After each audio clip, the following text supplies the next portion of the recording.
Salut! La maison ne recule devant aucun sacrifice.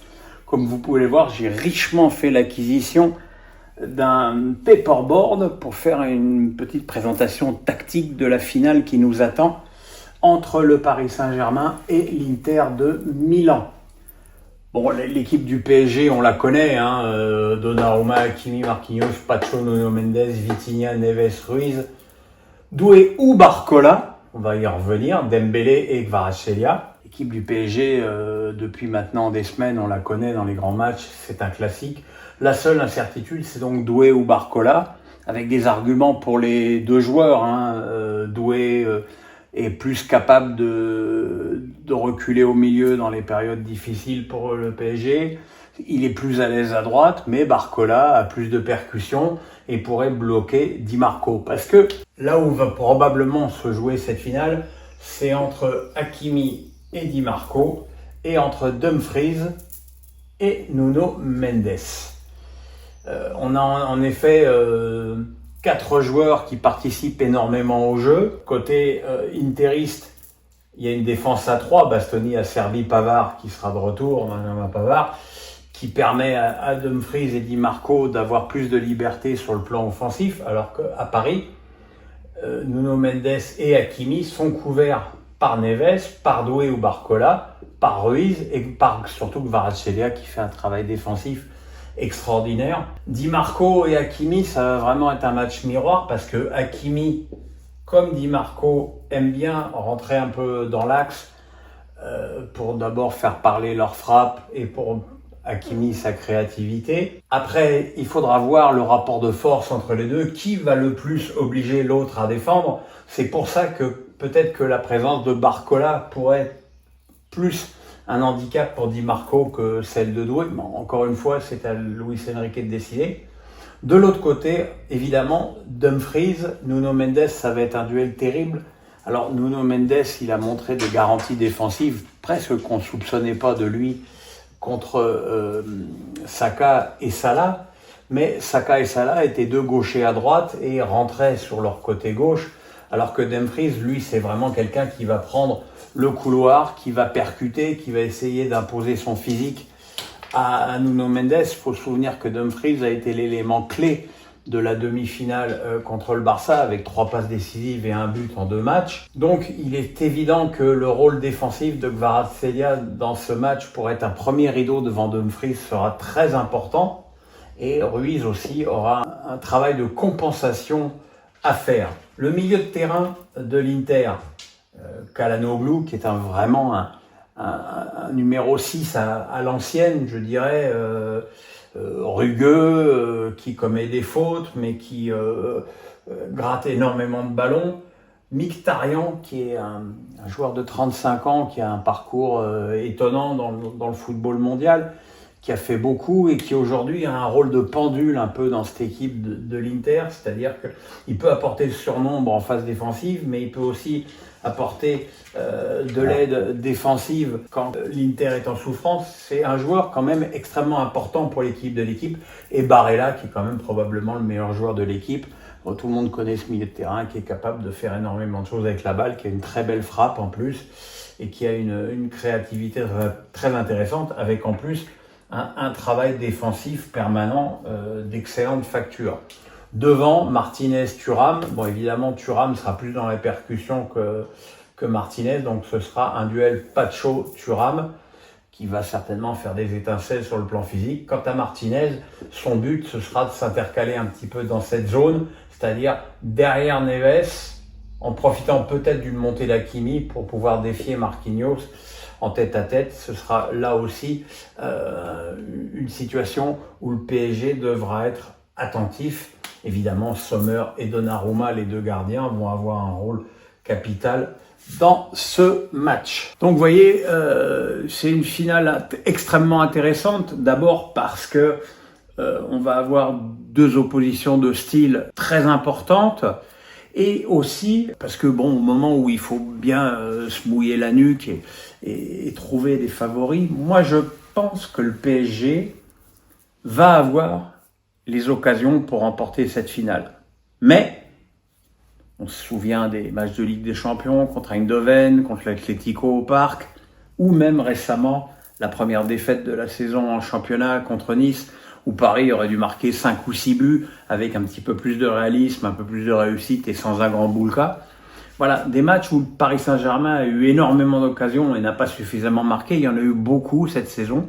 Et c'est un petit peu ma crainte avant cette finale, c'est que Paris manque de réalisme offensif et donc se fasse avoir à ce niveau-là.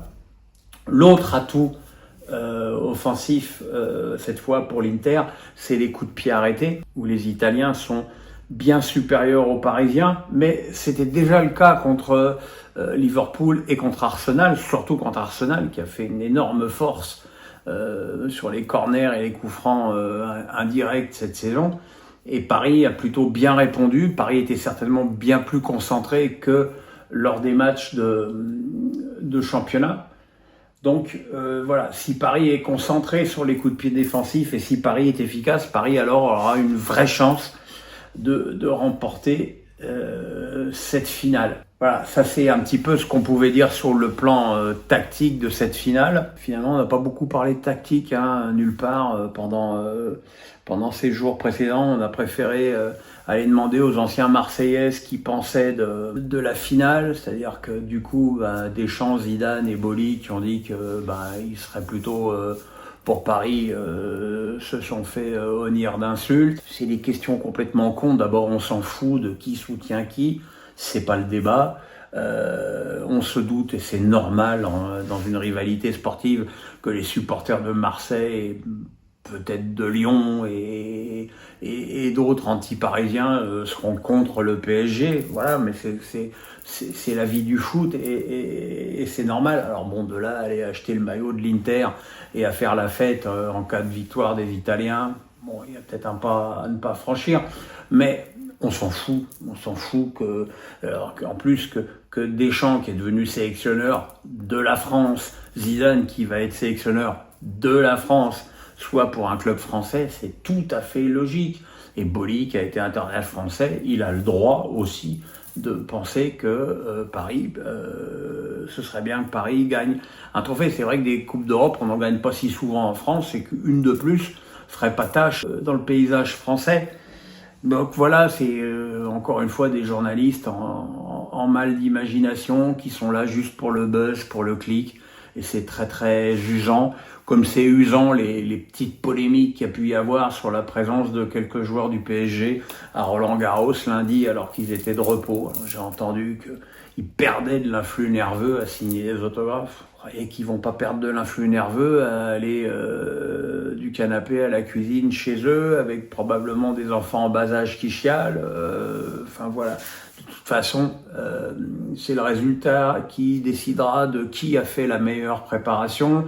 Est-ce que c'était mieux, comme l'Inter, d'être sous pression jusqu'au dernier match du Calcio, ou est-ce que c'était mieux, comme Paris, d'être plus ou moins en vacances, vacances comprises avec la finale de la Coupe de France, qui était plus un match amical amélioré qu'autre chose. C'est terrible parce qu'on va forcément tirer des conclusions après match de choses qui n'ont aucune incidence sur le rendement des équipes.